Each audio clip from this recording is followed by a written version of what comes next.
தாவேக ஆட்சி பொறுப்பேற்றதிலிருந்து கடந்த 3 மாதங்களில் மட்டும் 20,281 கோடி ரூபாய் கடன் வாங்கியுள்ளதாக கூறியுள்ள முன்னாள் அமைச்சர் ஆர்.பி. உதயகுமார், அரசியலில் பொய், வசீகரம் மற்றும் கவர்ச்சி ஆகியவை வெற்றியை தரலாம், ஆனால் அரசியல் அறம் மட்டுமே கட்சியை உயிர்ப்புடன் வைத்திருக்கும் என்பதை முதலமைச்சர் விஜய் புரிந்து கொள்ள வேண்டும் என வலியுறுத்தியுள்ளார்.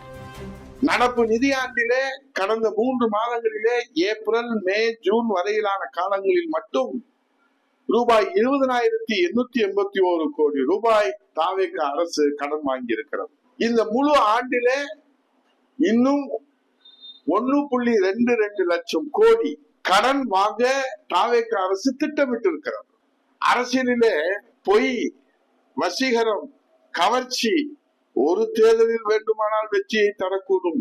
ஆனால் மாண்புமிகு முதல்வர் விஜய் அவர்களே, அரசியல் அறம் மட்டுமே காலத்தை கடந்து ஒரு கட்சியை உயிர்ப்போடு வைத்திருக்கும். இதுவும் அரசியல் வரலாறு தான்.